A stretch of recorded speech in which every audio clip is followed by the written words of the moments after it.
Alhamdulillahilladzi hadana lihadza wa ma kunna linahtadiya laula an hadanallah. Thumma salatu wassalamu ala Rasulillah Sayyidina Muhammad ibn Abdillah wa ala alihi wa sahbihi wa man walah, amma ba'du. Subhanaka la ilma lana illa ma 'allamtana innaka antal alimul hakim. Rabbi israh li sadri wa yassir li amrin wahlul 'uqdatan min lisani yafqahu qawli wasaddid lisani wahdi qalbi bihaqqi sayyidina Muhammadin sallallahu alaihi wa alihi wa barak wasallam. Ya man huwa fi 'uluwihi kain, ya man huwa fi fili hamid, ya man huwa fi majhi matin. Allahumma akrimna binuril fahmi wa akhrizna min zulumatil wahmi warzuqna fahman nabiyyin wa hifdal mursalin wa ilhama malaikatil muqarrabin. Rabbana zidna ilman wa fahma wa aqla ya akramul akramin bihaqqi sayyidina Muhammadin khatamil anbiya wal mursalin. Ya Rahman ya Rahim, wa sallallahu ala sayyidina Muhammadin wa ala alihi wa sahbihi wa barak wa sallam. Alhamdulillahi rabbil alamin.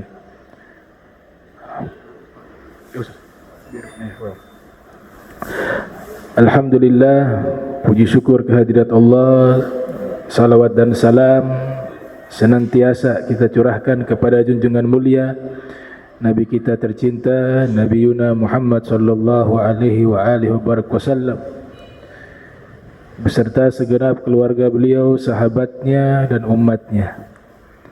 Yang saya muliakan, saya hormati Imam Masjid Al-Muhajirin Ami Alwi Albar beserta seluruh jamaah Masjid Al-Muhajirin yang dirahmati Allah Subhanahu wa taala. Qala muallif rahimahumullah, bab ta'awun fi bina'il masjid. An Abi Sa'id Al-Khudri radhiyallahu anhu annahu kana yuhaddithu yawman hatta ana ata ala dzikri bina'il masjidi. Faqala kunna nahmilu labinatan wa ammarun labinataini. Fara'ahu an-nabiyyu sallallahu alaihi wasallam faja'ala yanqudu turab anhu wa yaqulu waiha ammarin taqtuluhu fi'atul baghiyah yad'uuhum ilal jannati wa yad'uunahu ilan nar. Qala yaqulu Ammar a'udzu billah minal fitan.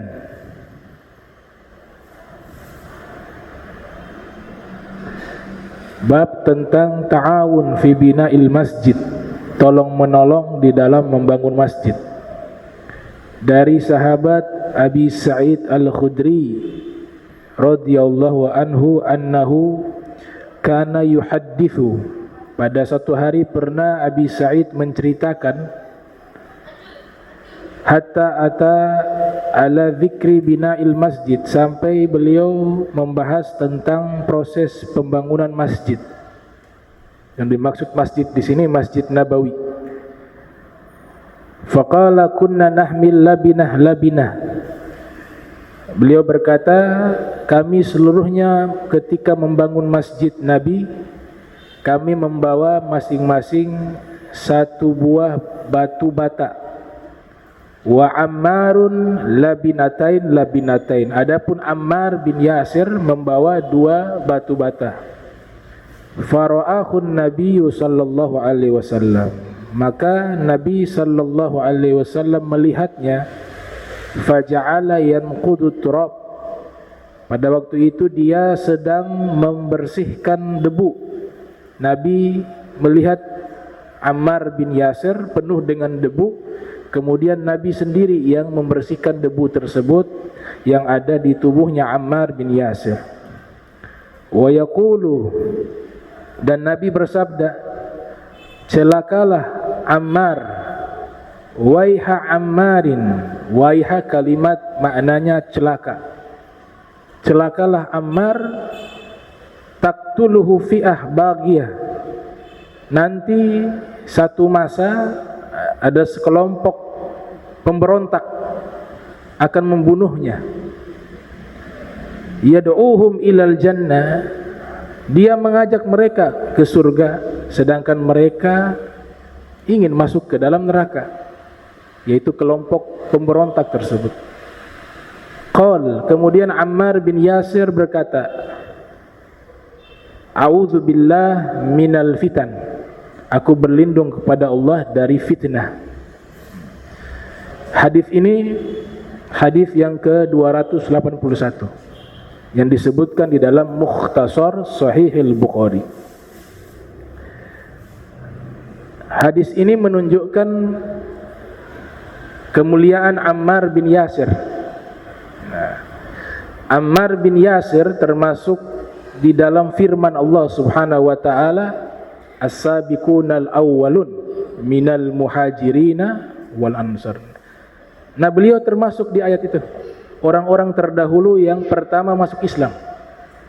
Bukan hanya beliau, bahkan ibunya, ayahnya, seluruhnya muslim di masa-masa awal keislaman, masa-masa awal munculnya agama Islam.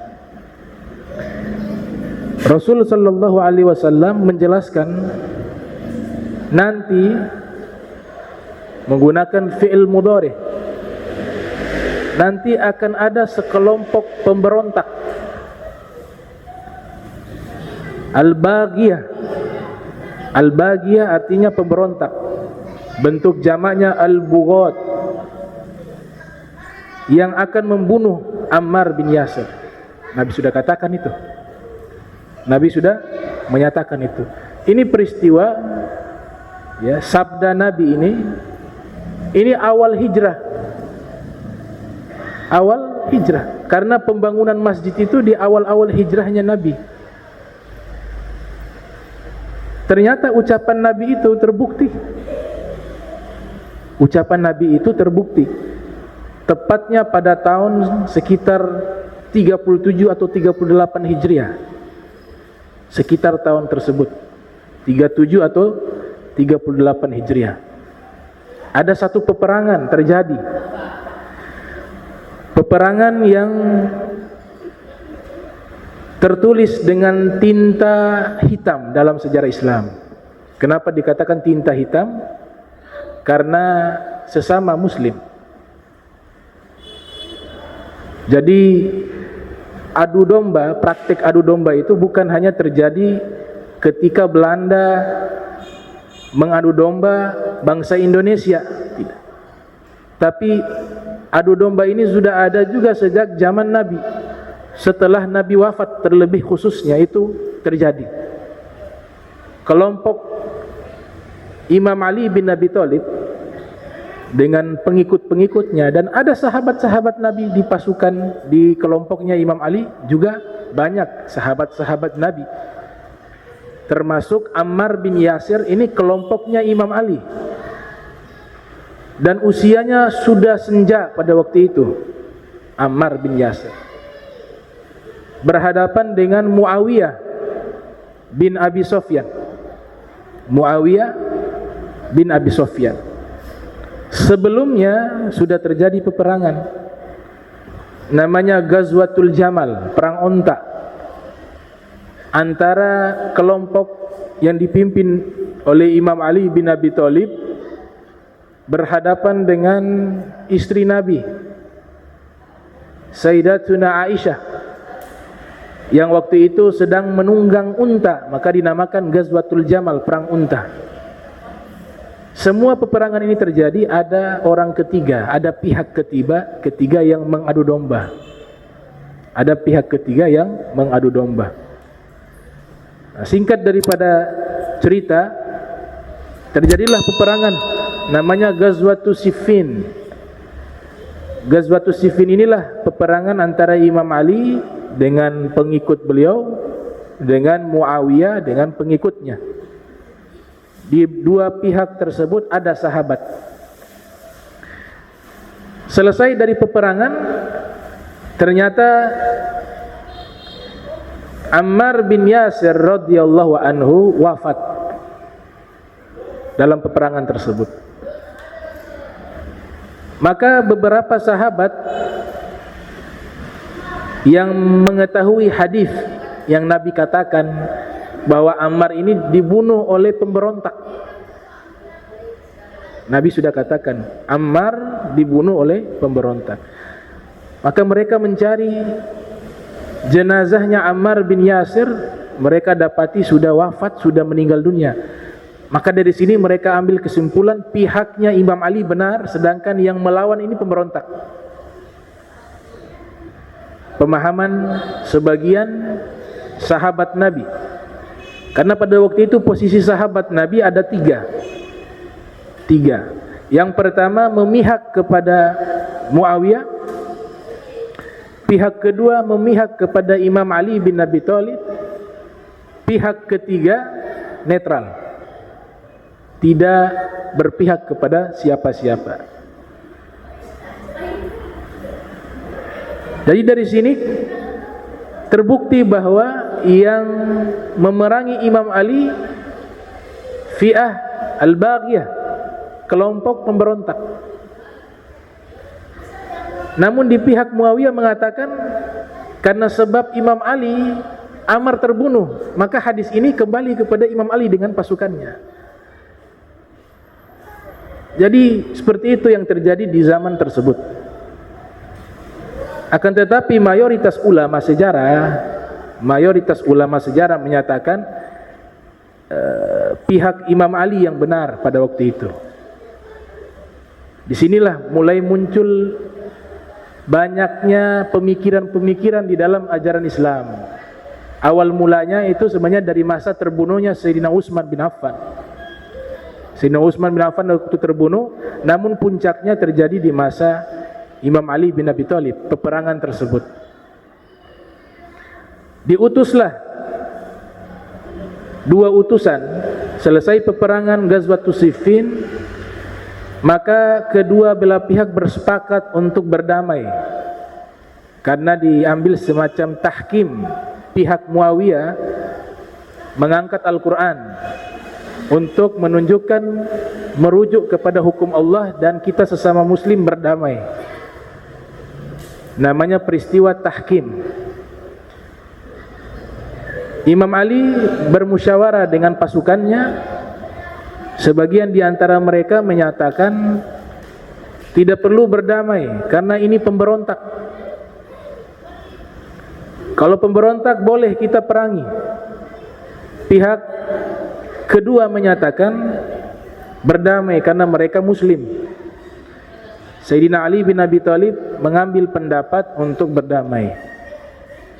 Ternyata pihak yang ada di barisan Imam Ali yang memilih untuk memerangi pemberontak tidak setuju dengan keputusan tersebut. Akhirnya mereka keluar dari barisannya Imam Ali. Nah, kata keluar itu di dalam bahasa Arab adalah al-kharij, artinya keluar.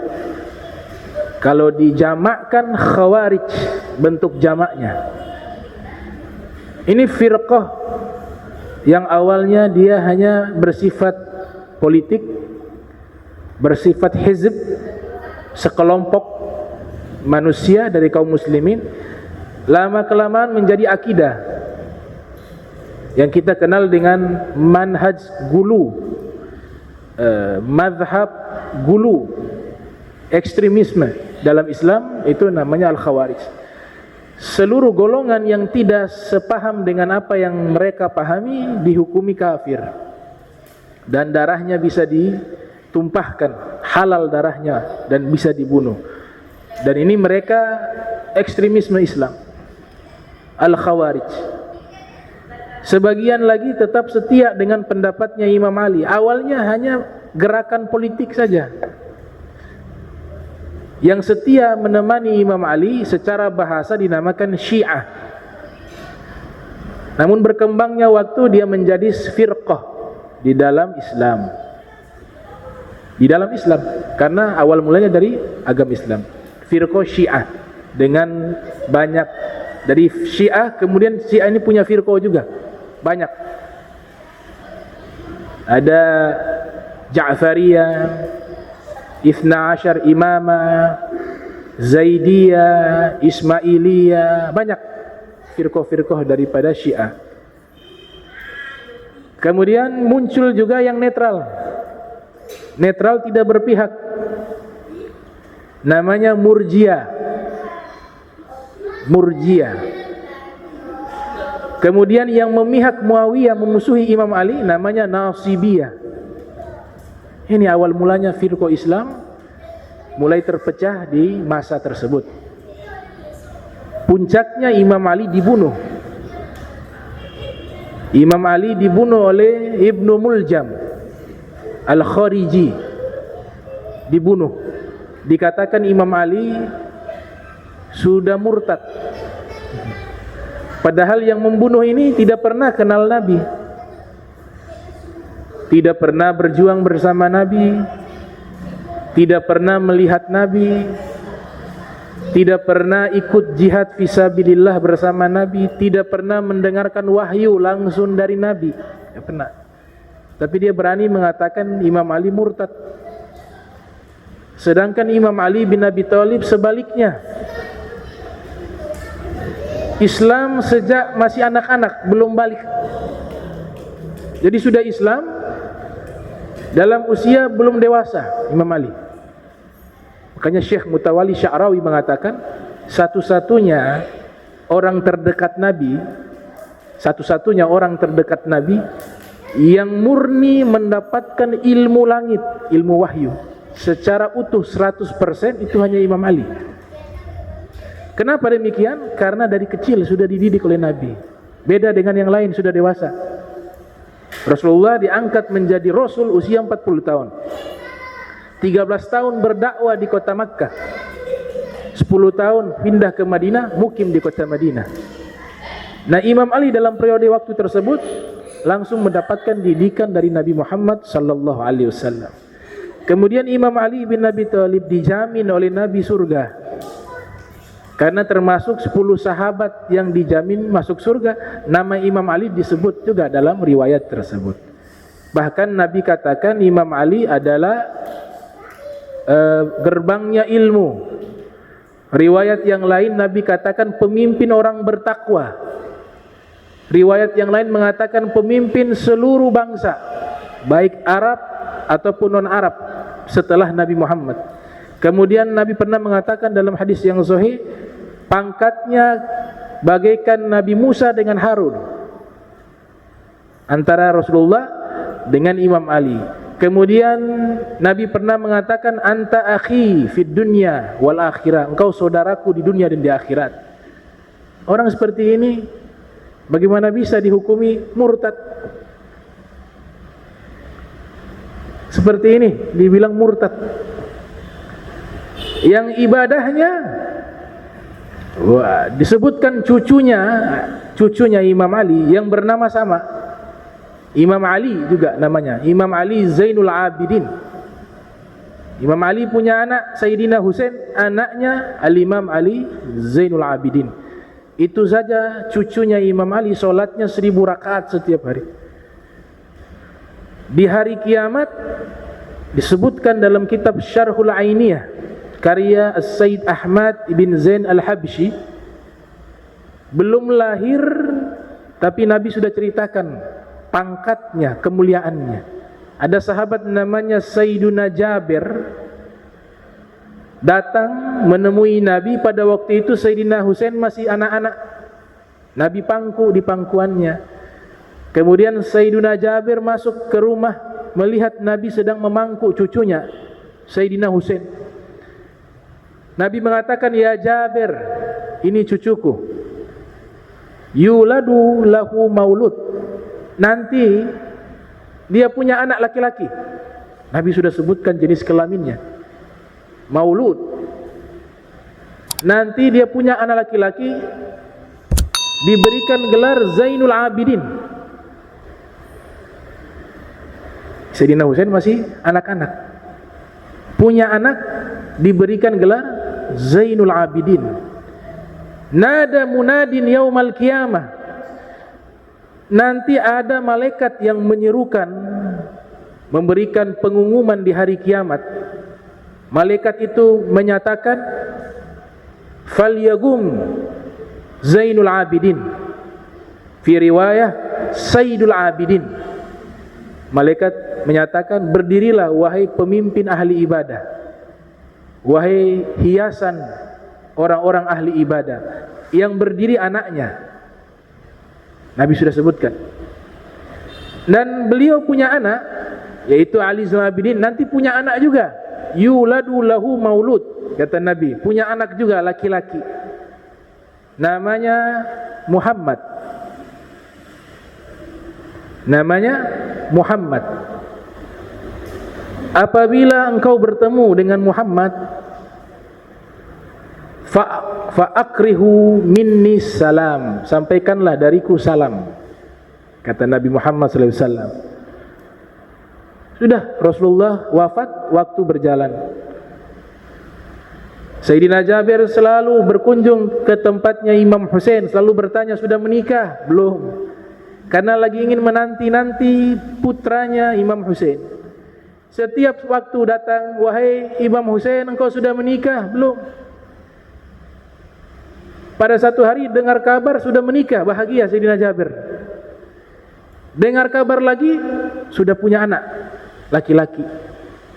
Datang Sayyidina Jabir mengatakan kepada Sayyidina Husain, ini Nabi Muhammad sudah menyatakan bahwa gelarnya adalah Zainul Abidin atau Sayyidul Abidin. Akhirnya dipakailah gelar beliau Ali Zainul Abidin, diberikan nama Ali yang tertinggi. Setelah itu waktu berjalan, karena begitu panjang waktu, Sayyidina Jabir sudah lupa itu hadis tentang titipan salam. Karena Nabi titipkan salam bukan kepada Imam Ali saja, tapi kepada Muhammad daripada putranya Ali Zainul Abidin. Hal yang sama dilakukan, setiap hari bertanya, wahai Ali, sudah menikah? Belum. Sudah menikah? Terus sampai akhirnya lupa beliau. Beliau lupa tentang salam yang Nabi titipkan. Tiba waktunya Imam Ali Zainul Abidin menikah, punya anak laki-laki. Beliau tidak sengaja silaturahmi ke rumahnya Imam Ali Zainul Abidin. Kemudian dia melihat ada bayi kecil di pangkuan Imam Ali Zainul Abidin. Kemudian teringatlah Jabir, mengatakan, ini siapa? Ini putraku, namanya Muhammad. Teringat Rasulullah sudah memberikan nama Muhammad. Ternyata Imam Ali sudah memberikan nama juga Muhammad. Maka saat itulah beliau teringat dan mengatakan, wahai Ali, sesungguhnya kakekmu, yang dimaksud Rasul sallallahu alaihi wasallam, telah menitipkan salam untuk anakmu yang bernama Muhammad. Sekarang saya sampaikan amanah tersebut. Ini salam diberikan oleh Nabi Muhammad kepada putramu bernama Muhammad. Pulang setelah itu tidak lama meninggal dunia. Sebagian ulama hadis mengatakan Allah sengaja panjangkan usianya hanya untuk menyampaikan salam Nabi, untuk menyampaikan salamnya Rasulullah SAW. Setelah itu meninggal dunia. Nah, Sayyiduna Ammar ini dekat dengan Imam Ali bin Abi Thalib, sampai berperang, berjuang bersama Imam Ali, dan pada akhirnya terbunuh beliau. Beliau wafat, yang Nabi katakan di sini dalam hadis al-fi'ah al-baghiyah, dibunuh oleh kelompok pemberontak. Keluarga beliau, Nabi sudah menyatakan, sobran ya ala Yasir, inna mau'idakumul jannah. Sabar wahai keluarga Yasir, Allah sudah janjikan tempat kalian di surga, kata Nabi kita Muhammad sallallahu alaihi wasallam. Dan beliau adalah orang pertama yang membangun masjid dalam sejarah Islam. Jadi masjid pertama yang dibangun dalam sejarah Islam itu Masjid Quba. Nah, orang pertama yang merintis membangun Masjid Quba itu adalah Ammar bin Yasir. Ini pernyataan Al-Imam Az-Zahabi dalam kitabnya Siyaru A'lami Nubala, yang lahir 673 Hijriah, wafat 748 Hijriah. Jadi Rasul SAW sudah ada gambaran. Bukan hanya Ammar bin Yasir yang Nabi katakan akan terbunuh, tapi beberapa sahabat Nabi sudah nyatakan itu, seperti Sayyidina Utsman bin Affan. Itu Nabi sudah katakan bahwa engkau akan maktula, akan dibunuh, mazluma, dalam keadaan dizolimi. Sayyidina Utsman bin Affan sedang sholat di tengah malam, memegang mushaf, karena zaman itu sudah ada mushaf. Datang pemberontak membunuh beliau, darahnya tertumpah di mushaf Al-Quran, persis di tengah-tengah ayat, posisinya di tengah Al-Quran. Wal yatalattaf, surat apa? Al-Kahfi. Sampai hari ini sebagian mushaf, sebenarnya dahulu sering digunakan itu, selalu diberikan tanda merah, kata wal yatalattaf, tanda merah. Itu sebenarnya penghormatan kepada Utsman bin Affan yang ketika dibunuh dalam keadaan membaca Al-Quran dan darahnya tertumpah di kata tersebut, wal yatalattaf. Jadi merah dengan darahnya beliau. Nabi sudah katakan itu jauh-jauh hari sebelum beliau terbunuh. Bertahun-tahun sebelumnya Nabi sudah katakan kau akan terbunuh dalam keadaan dizolimi. Hal yang sama juga Nabi katakan kepada Imam Ali bin Abi Thalib, bahwa akan ada dua orang manusia yang paling celaka di alam semesta ini, kata Nabi. Yang pertama, orang yang membunuh unta Nabi Soleh. Dan orang kedua adalah orang yang akan membunuhmu, kata Nabi sallallahu alaihi wasallam, yang dia akan tebas pedang di kepalamu sehingga darahmu mengucur sampai ke jenggot-jenggotmu. Nabi sampai ceritakan secara spesifik, dan benar itu yang terjadi.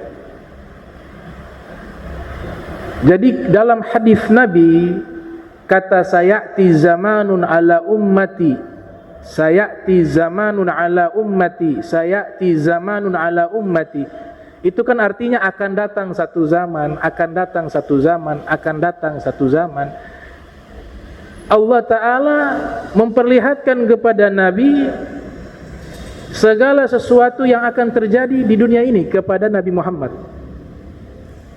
Segala sesuatu dengan izinnya Allah. Kita kalau menganalisa peristiwa Al-Isra wal Mi'raj, di sini ada gambaran, karena ada orang yang menyatakan Nabi tidak tahu apa-apa. Ini kurang ajar namanya. Nabi tahu tentunya dengan izin Allah. Itu kita sudah yakini, tidak perlu diajarkan. Anak SD juga tahu itu. Tapi jangan sampai keluar kalimat yang akhirnya menjadikan kita kurang ajar kepada Nabi. Nabi itu sama seperti kita, gak tahu. Gak ada yang tahu yang gaib kecuali Allah. Anak SD juga tahu itu. Tapi Allah nyatakan illa biiznihi. Illa biiznihi. Segala sesuatu yang terjadi izinnya Allah, termasuk mengetahui hal-hal yang akan terjadi di masa depan. Nabi tahu itu dengan izinnya Allah. Makanya baca itu hadis Nabi, gunakan ilmu bahasa Arab biar tahu kata sayati zamanun itu apa. Dalam hadis yang begitu banyak, akan datang satu zaman, akan datang satu zaman. Itu kan cerita akan, berarti sesuatu yang akan terjadi ke depan. Tidak mungkin Nabi ceritakan sesuatu yang Nabi tidak tahu. Makanya sayati zamanun la yabqa min ummati la yabqa minal qur'ani illa rasmu. Salah satu contoh Nabi katakan akan datang satu zaman tidak tersisa Al-Quran kecuali hanya tulisannya. Jadi Al-Quran hanya dijadikan hiasan, pajangan. Itu Nabi sudah katakan di dalam hadis yang diriwayatkan oleh Imam Bukhari juga dalam kitabnya Adabul Mufrad. Kata akan datang itu Nabi ceritakan peristiwa yang akan terjadi. Dan Nabi ceritakan itu bukan hanya informasi lewat telinga. Ini saya kasih gambaran perbedaan Nabi Muhammad dengan nabi-nabi lainnya. Nabi-nabi lainnya kalau menceritakan tentang sesuatu yang akan terjadi di masa depan, itu mereka hanya dapat informasi dari Allah, wahyu. Mereka cerita surga, neraka, menceritakan sifat-sifat Allah, kebesaran Allah. Seluruh para nabi hanya mendapatkan informasi lewat wahyu dari Allah. Berbeda dengan Nabi Muhammad. Ketika Nabi Muhammad ceritakan surga, Nabi satu-satunya orang yang pernah masuk ke dalam surga, lihat surga. Kalau Nabi Idris diceritakan dimasukkan ke dalam surga, itu surga yang berbeda dengan surga yang nanti. Karena surga yang akan kita masuki nanti, orang pertama yang masuk Nabi Muhammad. Tidak ada yang lain termasuk para nabi. Makanya Imam Baihaqi meriwayatkan hurrimatil jannatu 'alal anbiya hatta adkhuluha. Atau kama qala Nabi sallallahu alaihi wasallam. Nabi bersabda, diharamkan surga dimasuki oleh seluruh para nabi, terkecuali saya dulu yang masuk, kata Nabi Muhammad sallallahu alaihi wasallam. Jadi Nabi cerita surga, Nabi pernah lihat surga. Nabi cerita neraka, Nabi pernah melihat neraka. Nabi ketika diminta menceritakan Allah, Nabi pernah lihat Allah. Dimintakan oleh sahabat-sahabatnya, oleh orang-orang terdekatnya, bagaimana sih Allah? Nabi mengatakan, saya tidak mampu menjelaskan. Makanya ada hadis, la fikrata fillah, tidak boleh berfikir tentang zatnya Allah, karena tidak akan bisa mampu. Jadi Nabi bukan sekedar mendengar, tapi juga melihat. Beda dengan nabi-nabi lain. Kalau nabi-nabi lain saja beda, bagaimana dengan kita? Oleh sebab itu Nabi perintahkan kita sholat, ikutin saja cara sholat Nabi, bukan ikutin keadaan hati Nabi. Sholatnya Nabi sudah pernah lihat Allah, sholatnya kita belum pernah melihat Allah, tentu berbeda. Keluarlah hadis, sallu kama ra'aitumuni usolli, sholatlah kalian sebagaimana kalian melihat saya sholat. Nabi tidak mengatakan sholatlah kalian ya seperti saya sholat, tidak. Seperti yang kalian lihat. Ada kata kalian lihat. Kalau Nabi katakan sholatlah kalian sebagaimana saya sholat, maka kita harus mengikuti cara sholat Nabi secara utuh. Khusyunya juga harus sama, konsentrasinya, bacaannya, semuanya harus sempurna mengikuti Nabi, dan itu tidak mungkin. Maka Nabi katakan, sallu kama ra'aitumuni usolli, sholatlah kalian sebagaimana kalian lihat saya sholat. Bagaimana saya punya gerakan, ikut saja udah, begitu. Karena tidak mungkin. Nah, peristiwa Al-Isra wal Mi'raj itu diceritakan Nabi kembali ke kota Makkah. Nabi ceritakan bahwa beliau Isra dalam waktu dikatakan hanya sesaat di waktu malam. Subhanalladzi asra bi 'abdihi laila, sebagian malam, laila, sebagian malam. Nabi cerita ke orang-orang musyrik karena perintah Allah untuk diceritakan. Saya semalam ini pergi ke Palestina, ke Baitul Maqdis, ke Masjidil Aqsa. Sekarang saya sudah balik kembali ke Makkah. Oh, mereka orang-orang musyrik tertawa, ini gila. Perjalanan 1 bulan hanya setengah malam pulang pergi. Tidak mungkin ini. Sebagian orang-orang yang memeluk agama Islam namun keimanannya belum kuat, mereka murtad, keluar dari Islam. Oh, memang ini ajaran tidak benar, sesat, menyimpang. Oh, ini sudah gila, mereka keluar. Tapi sebagian yang imannya kuat, diantaranya Sayyidina Abu Bakar Siddiq, ketika ada orang musyrik mencoba provokasi beliau, mengatakan itu, kau ikut Muhammad. Itu sekarang dia bilang itu, dia pergi dari Makkah ke Baitul Maqdis, ke Masjidil Aqsa, kemudian kembali lagi dalam waktu setengah malam. Ini tidak mungkin.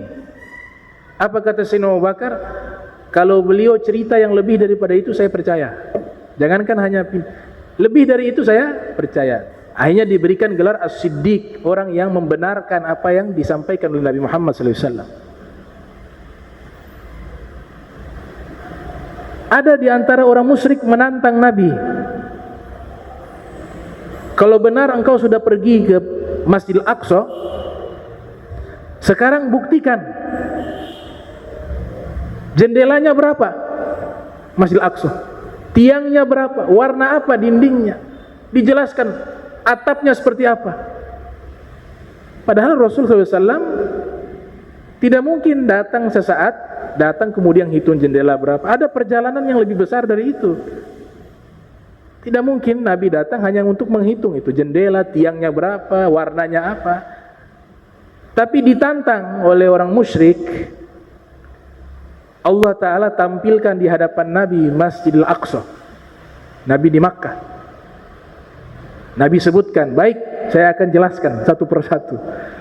Jendelanya sekian, tiangnya ada sekian, warnanya begini, atapnya begini, dijelaskan secara rinci satu persatu. Mereka semua tercengang, tapi tetap hati kalau sudah tertutup tidak menerima itu kebenaran. Innahu syihrun, itu sihir. Mulai mereka tuduh, tadinya gila, sekarang mereka katakan ini sihir. Peristiwa Mi'raj Nabi tidak ceritakan kepada orang musyrik. Mi'raj ini kan perjalanan ke langit. Dr. Sa'id Ramdan Al-Buti dalam kitab Fiqh Sirah Nabawiyah menyatakan, kenapa Rasulullah tidak menjelaskan kepada orang-orang musyrik peristiwa Mi'raj? Karena kalau Isra saja mereka tidak mampu untuk percaya, bagaimana yang Mi'raj? Ini yang di bumi saja mereka tidak percaya. Bagaimana kalau yang masalah langit, yang Nabi mengalami peristiwa Mi'raj? Makanya Mi'raj itu Nabi tidak ceritakan kepada orang musyrik. Karena Isra saja mereka mengingkari. Poin penting dari peristiwa Isra,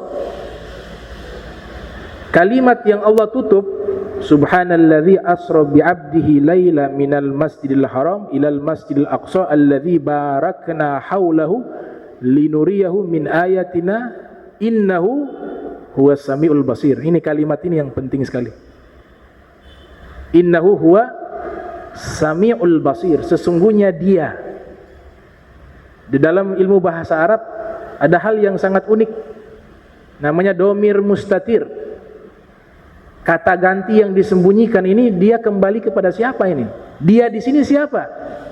Bisa dia di sini kepada Allah, dan dia di sini bisa juga kepada Nabi Muhammad.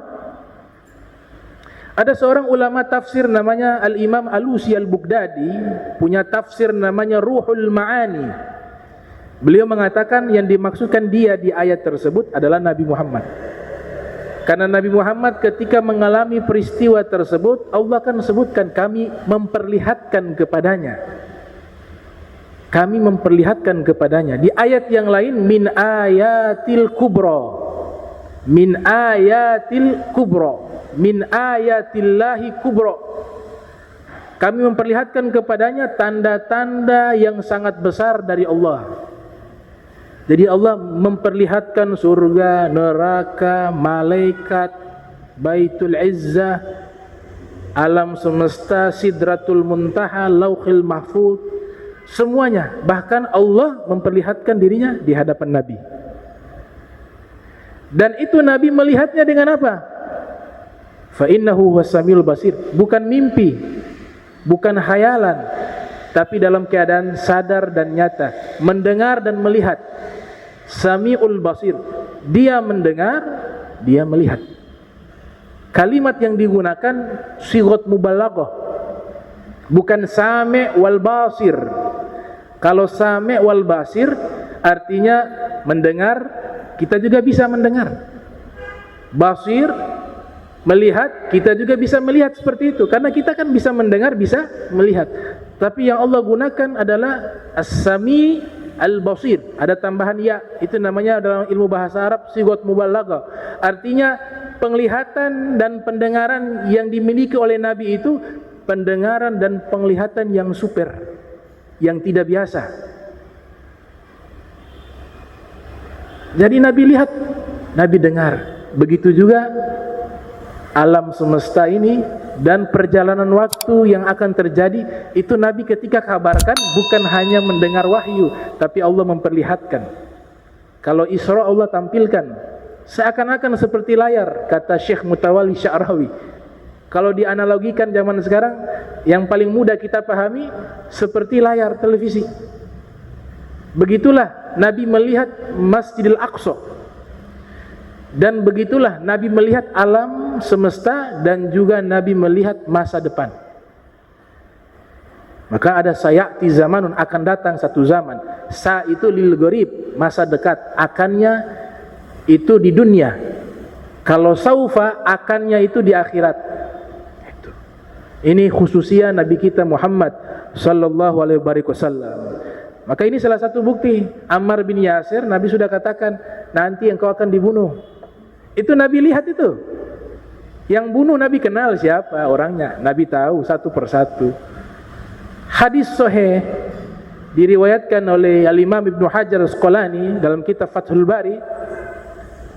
Nanti Ka'bah itu dicongkel Hajar Aswad dan Ka'bah dihancurkan. Nabi sebutkan dari Habasyah, Ethiopia. Dan hadis tersebut kalau kita baca hadis tersebut, itu Nabi jelaskan ciri fisiknya secara rinci. Orangnya begini warna kulitnya, matanya begini, pahanya begini, kakinya begini. Kira-kira kalau tidak lihat bagaimana bisa jelaskan secara rinci seperti itu? Orang yang melihat saja belum tentu bisa jelaskan secara rinci. Tapi Nabi jelaskan satu persatu. Itu Ka'bah akan dihancurkan oleh orang Habasyah, Ethiopia. Dihancurkan. Nabi katakan matanya seperti ini, kakinya seperti ini, warna kulitnya seperti ini. Bahkan Dajjal juga Nabi sudah sifati, fisiknya seperti ini. Imam Mahdi Nabi sifati, begini fisiknya seperti orang-orang Bani Israel, wajahnya putih, dia namanya seperti namaku, nama ayahnya seperti nama ayahku, dia memimpin dunia dengan adil, dan seterusnya.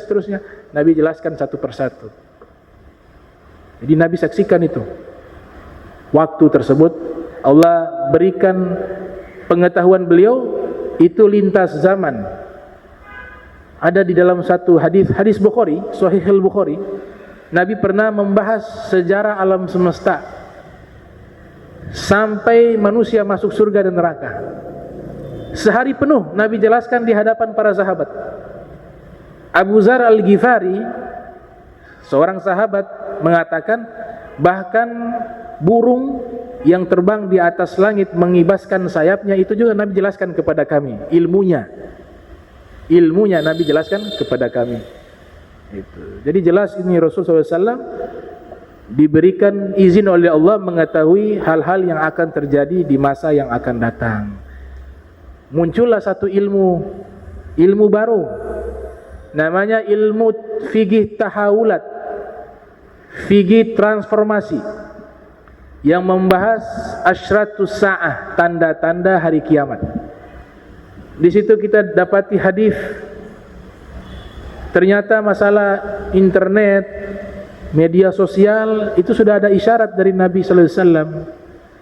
Nabi mengatakan, sayati zamanun, akan datang satu zaman, la yakzibu kizbatan, tidaklah seseorang berdusta, dan pada waktu itu dia berdusta, kedustaannya tersebar fil afaq, di penjuru dunia.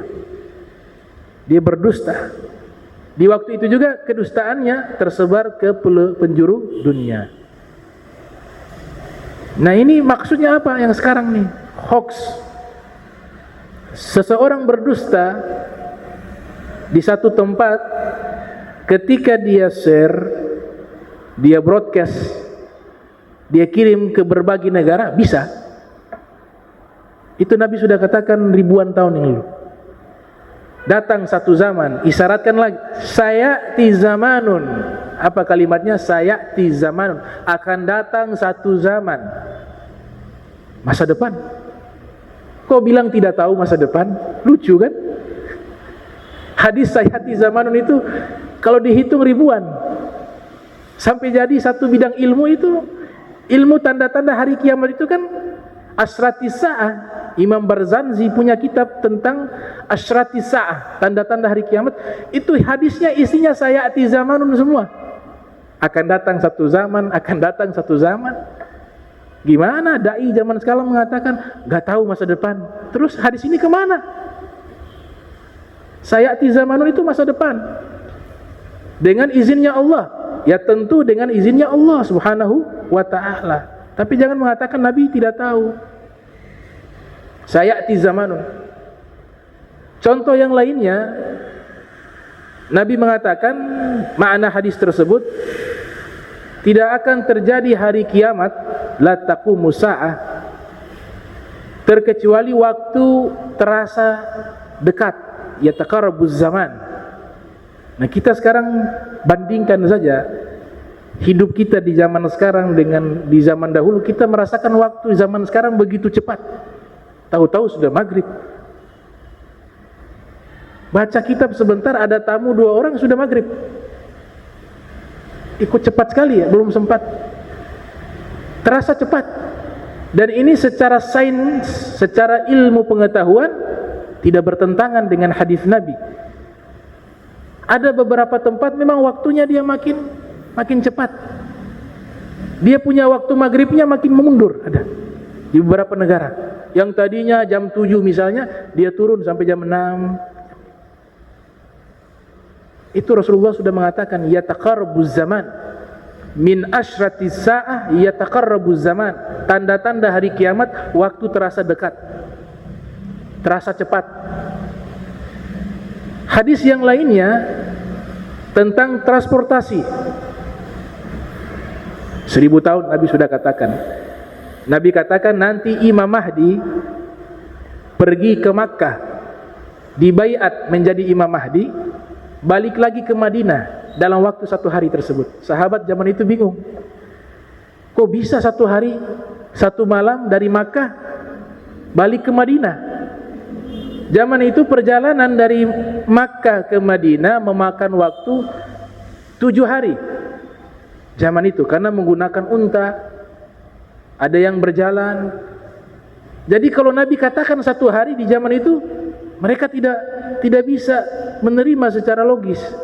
Oh, bagaimana bisa itu 1 hari Imam Mahdi ke Makkah balik lagi ke Madinah? Tapi kalau ditarik di zaman kita, bisa itu. Naik bis berapa jam sih? Berapa jam tuh bis? 6 sampai. Dari Makkah kita ke Madinah sampai. Apalagi pakai pesawat. Sebenarnya isyarat itu transportasi. Di zaman Imam Mahdi sudah ada transportasi. Itu Nabi ceritakan masa depan.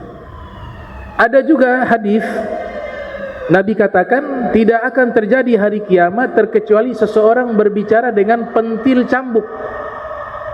Pentil cambuk.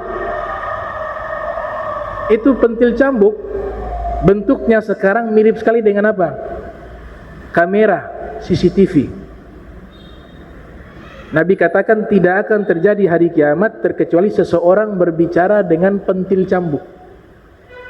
Kita kalau ke kota-kota besar, itu ada di kota-kota besar perumahan-perumahan elit. Ya, saya pernah mengajar di perumahan kota wisata Cibubur di Jakarta. Ada yang saya ngajar di rumah salah seorang itu orang kaya di sana. Kalau mau masuk ke rumahnya itu harus kita berbicara dengan kamera kecil. Kalau mau bicara harus pencet suara. Nah, saya berbicara dengan kamera kecil itu. Ditanya dengan siapa? Saya Ustadz Abdurrahman, begini-begini. Oh, baru dibukakan pintu masuk. Itu Nabi sudah bilang 1000 tahun. Tidak akan terjadi hari kiamat terkecuali seseorang berbicara dengan pentil cambuk. Makanya ulama-ulama seperti beberapa syekh itu mengatakan maknanya situ adalah CCTV. CCTV.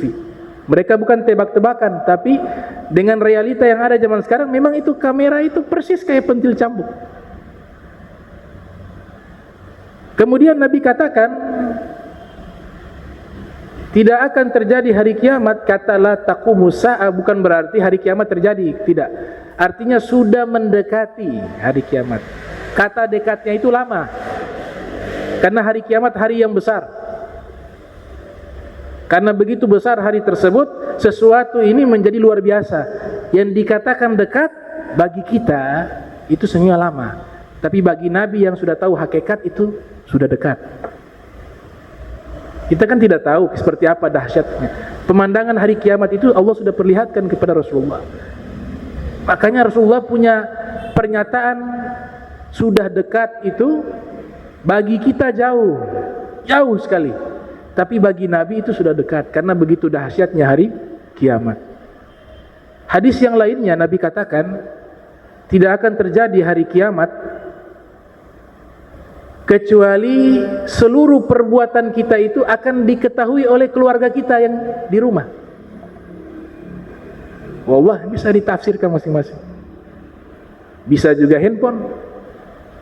Kita kemana di rumah tahu. Ada aplikasi sekarang tuh. Oh, telepon ke dia, ke suaminya, lagi di mana?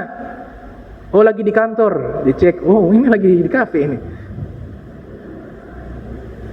Ini lagi di rumah makan ini. Jadi keluarganya yang di rumah tahu apa yang dia lakukan. Dan masih banyak hadis-hadis yang semisal seperti itu tentang asratus sa'ah. Asratus sa'ah itu artinya tanda-tanda hari kiamat. Alhamdulillah kita punya ulama Profesor Dr. Al-Habib Abu Bakar Al-Masyhur yang ada di Hadramaut. Beliau diakui sebagai cendekiawan Islam terbesar di zaman kita, ahli sunnah wal jamaah. Beliau salah satu ulama yang memperkenalkan bidang ilmu ini, ilmu yang membahas tentang tanda-tanda hari kiamat. Nama ilmunya Fiqhut Tahawulat, fikih transformasi. Dan beliau mengambil daripada hadis Nabi. Jibril datang menemui Nabi Muhammad. Kemudian malaikat Jibril menyerupai manusia. Bertanya, apa itu Islam? Nabi menjawab, Islam an tashhada an la ilaha illallah wa anna Muhammad Rasulullah wa tuqimus salah wa tutiz zakah wa tusum Ramadan wa tuhajjul bait. Apa itu iman? Dijawab, antu'mina billah wa malaikatihi wa kutubihi wa rusulihi wa bil yaumil akhir wa bil qadari khairihi wa syarrihi minallah subhanahu wa ta'ala. Iman itu beriman kepada Allah dan seterusnya. Kemudian Nabi ditanya lagi oleh malaikat Jibril, apa itu ihsan? An ta'budallaha ka'annaka tarahu fa illam takun tarahu fa innahu yarak. Engkau beribadah kepada Allah seakan-akan engkau melihatnya, atau engkau yakin bahwa dia melihatmu. Kemudian yang keempat, malaikat Jibril bertanya, kapan hari kiamat? Mata sa'ah, kapan hari kiamat? Nabi mengatakan bahwa yang bertanya dan ditanya itu sama. Kemudian ini bahasa tawadunya Nabi, bahasa tawadunya Nabi. Kemudian Nabi jelaskan tanda-tandanya, nanti muncul pengembala kambing, telanjang kaki, yatatawwaluna fil bunyan, mereka berlomba-lomba membangun bangunan-bangunan yang tinggi. Ini ulama-ulama hadis ketika menjelaskan makna ini. Di zaman kita sekarang bangunan-bangunan tertinggi itu ada di Jazirah Arab, Uni Emirat Arab, Abu Dhabi. Bahkan di Makkah itu sedang ada perencanaan bangunan tertinggi di dunia mau dibangun. Diteliti oleh beberapa ulama, kebanyakan raja-raja Arab, khususnya di Saudi Arabia, itu mereka kalau ditarik nasab silsilahnya itu keturunan pengembala kambing. Harus diketahui itu bukan fitnah. Dalam buku sejarah mengatakan begitu, karena kerajaan di Saudi itu seperti itu. Mereka bukan dari keturunan bangsawan, tapi datang meruntuhkan Daulah Utsmaniyah yang ada di Saudi, pusatnya di Turki. Jadi yang membangun bangunan tinggi, ya Nabi sudah katakan, para pengembala kambing telanjang kaki tinggal di gurun. Yatatawwaluna fil bunyan, mereka berlomba-lomba membangun bangunan yang tinggi-tinggi. Kalau kita analisa hadis tersebut, Ini ulama-ulama kan suka berfikir, menganalisa. Ada 4 ilmu yang diajarkan oleh Nabi Muhammad tatkala Jibril bertanya. Pertama, Islam. Islam ini muncullah ilmu tentang ibadah. Kita kenal ilmu fikih, ilmu ahkam syar'iyyah. Itu Islam. Yang kedua, iman. Ilmu tauhid, ilmu keyakinan, ilmu kalam. Yang ketiga, ihsan. Ilmu tazkiyatun nufus, ilmu tasawuf. Ada 4 ilmu. Ilmu yang terakhir, ilmu hari kiamat. 4. Karena Jibril bertanya juga tentang kapan hari kiamat. Kenapa yang 3 ini Nabi SAW menjelaskan dengan pasti? Islam itu seperti ini, iman itu seperti ini, ihsan itu seperti ini. Tapi ketika tanda-tanda hari kiamat, Nabi mengucapkan pembuka kalimat, saya dan kamu sama-sama tidak tahu. Padahal bahasa tawadunya Nabi. Kenapa? Karena kalau yang 3 ini sifatnya permanen.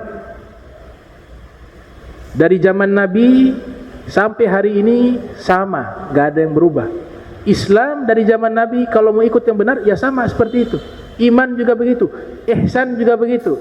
Tapi kalau hari kiamat ini dia berubah-ubah sesuai dengan perkembangan zaman.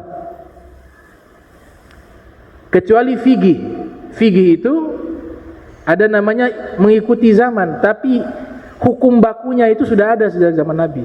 Tapi kalau hari kiamat, setiap zamannya dia punya tanda itu, dia berubah-ubah sampai hari kiamat. Makanya Nabi mengawali kalimat tersebut dengan mengatakan, saya dan kamu tidak mengetahui hal tersebut. Hadis ini menjelaskan secara etika bahwa seseorang yang sudah tahu sesuatu, dia boleh bertanya walaupun dia sudah tahu, dengan maksud bukan ingin menguji coba kepada sang guru, tidak, tapi dengan maksud ingin memberitahukan kepada yang lain yang belum tahu, lewat dia bertanya. Karena Jibril setelah Nabi menjawab kan mengatakan, betul yang kamu jawab. Padahal Jibril tahu, tapi ada hikmah. Sodaqta, engkau benar. Tiap kali Nabi jawab, engkau benar, engkau benar. Itu Jibril tahu jawabannya seperti apa. Tapi malaikat Jibril ingin memberitahukan kepada sahabat yang lain yang belum tahu tentang masalah ini. Kemudian Jibril datang dengan pakaian yang rapi dan bersih, menemui Nabi Muhammad, mengajarkan kepada kita ketika menuntut ilmu, kita berpakaian secara rapi dan layak untuk menghormati ilmu tersebut. Cara duduknya malaikat Jibril disebutkan melipat kaki sebagai bentuk tawadu di hadapan guru. Kemudian hadis ini juga menunjukkan guru yang sesungguhnya adalah Nabi Muhammad. Jibril bukan gurunya Nabi Muhammad, tapi Jibril adalah muridnya Nabi Muhammad. Kenapa? Karena hadis ini dikeluarkan sudah akhir-akhir hayat Nabi. Ajaran Islam sudah diajarkan oleh Nabi. Jibril datang menunjukkan identitas asli. Siapa saya? Jibril yang ditugaskan membawa wahyu. Saya hakikatnya adalah muridnya Nabi Muhammad. Makanya datang bertanya. Sang guru menjawab. Syekh Abdul Fattah Abu Guddah mengarang kitab khusus berjudul Ar-Rasul Muallim wa Asalibuhu fi Ta'lim. Rasulullah itu adalah guru dan cara-cara mengajarnya Nabi sallallahu alaihi wasallam, Asalibu Ta'lim. Jadi satu kitab membahas tentang Nabi kita Muhammad sallallahu alaihi wasallam. Nah, ini insyaallah kita lanjutkan pembahasan hadis 282 di pertemuan berikutnya tentang man bana masjidah, siapa yang membangun masjid, berkaitan tentang masjid. Mudah-mudahan ini bisa bermanfaat dan mudah-mudahan kita diberikan kesehatan, sehat wal afiat, al-istiqamah fi ta'ah wal ibadah, mendapatkan husnul khatimah setelah panjang umur dan sehat, diberikan keberkahan dalam ilmu kita. Mudah-mudahan Allah Ta'ala masukkan ke dalam surga tanpa hisab, diberikan kita hidup dalam keadaan benar dan taat kepada Allah Subhanahu wa taala. Amin ya rabbal alamin. Bismillahirrahmanirrahim. Alhamdulillahirabbil alamin. Allahumma shalli wa sallim ala sayyidina Muhammad wa sayyidina Muhammad. Allahumma jam'ana hadza jam'a marhuma wa tafarraqna min ba'di tafarraqa ma'zuma wa la tajal minna wa la minna syaqiyya wa la mahruma. Allahumma nadhir qulubana an ta'alluqi biman dunak waj'alna min qaumin tuhibbuhum yuhibbunak. Subhanaka bihamdika asyhadu an la ilaha illa anta astaghfiruka wa atubu ilaik. Wa sallallahu ala sayyidina Muhammadin wa ala alihi wa sahbihi wa barik wa sallam wa lafu minkum. Wassalamu alaikum warahmatullahi wabarakatuh.